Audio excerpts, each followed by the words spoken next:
ఆఫీస్లో ఎవరు రాలే ఇంకా. చిన్నప్పుడు మా తాతకి 3 ఎకరాల పొలం ఉండేదంట. నాకు ఊహ తెలిసినప్పటి నుంచి ఆ పొలం లేదు.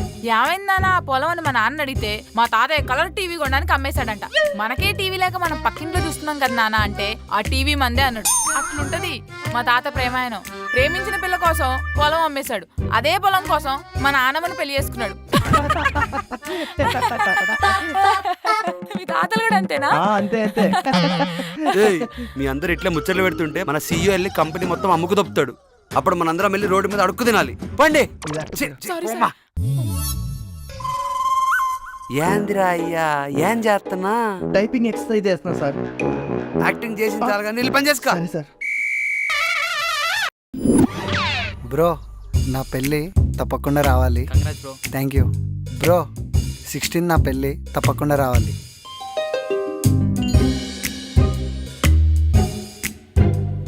బ్రో 16 నా పెళ్ళి తప్పకుండా రావాలి. Okay bro. బ్రో 16 నా పెళ్ళి తప్పకుండా రావాలి. బ్రో సార్ పెళ్ళా? అవును. నువ్వెవరు? నేను ఈ మధ్యనే కొత్తగా పనిలో చేరాను సార్. అవునా సరే. ఈ నెల 16 తారీఖు నా పెళ్ళి తప్పకుండా రావాలి. తప్పకుండా సార్.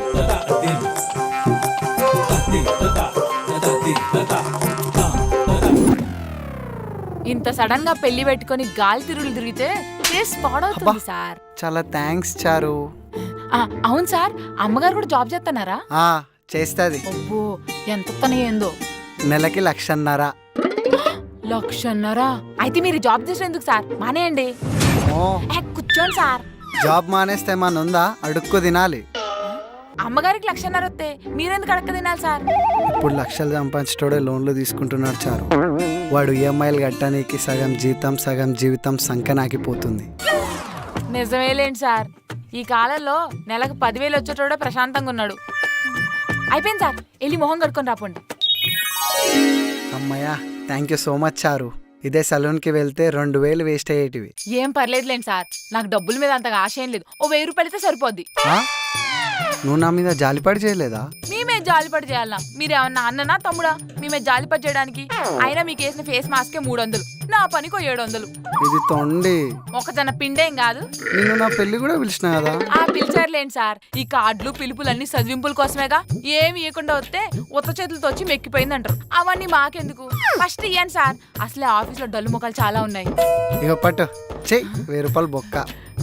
అమ్మయ్య, ఇట్టే రోజు ఆఫీస్ లో ఉన్న వాళ్ళందరికి ఫేస్ మాస్క్లు ఎత్తే నేనే నెలకు 1,00,000 సంపాదించచ్చు. చూసు రావ్యా, నేను నీకోసం ఎన్ని చేశాను. ఇప్పుడు నువ్వు నన్ను సడన్ గా వదిలేసిపోతానంటే నేనేం చేయాలి? మరి నువ్వు చేసిందేమన్నా బాగుందా? అదేంటి భలే ఉన్నావు. అసలు నేనేం చేశాను? వావ్, చాలా తెలివిగా మాట్లాడుతున్నావు ఆకాష్. అరే నేనేం చేశాను నాకు గుర్తులేదు. అంటే చెప్పేదాన్ని నేను మెంటల్? అవును, నువ్వు మెంటల్ దానివే. అలానే బిహేవ్ చేస్తున్నావు. ఏహే ఆపండి. ఏంది మీ గొడవ? అసలు దేని గురించి గొడవ పడుతున్నారో మీకన్నా క్లారిటీ ఉందా? నీకెందుకు చెప్పాలి? చెప్పాలి.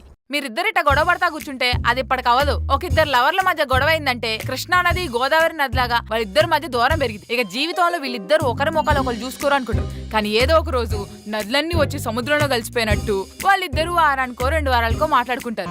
కానీ ఆ 2 వారాలు మీ ఇద్దరికి ఒకళ్ళ మీద ఒకళ్ళ కోపం, మీ చుట్టూ ఉండే వాళ్ళకి మీ మీద చిరాకు, ఇవన్నీ అవసరమా అధ్యక్ష? మీ ప్రాబ్లం ఏందో చెప్తే నేనే సాల్వ్ చేసి పెడతా. వీడి కోసం నేను ఎన్ని పనులు చేసి పెట్టాను తెలుసా? నా కోసం ఒక్క పని కూడా చేసి పెట్టలేదు. ఏందా పని? అన్ని గుర్తుంటాయా ఏంటి? ఈ రోజు కూడా లంచ్ చేసేటప్పుడు వాటర్ తీసుకొని రమ్మంటే తీసుకొని రాలేదు. వాటర్ కోసం గొడవపడ్డారా?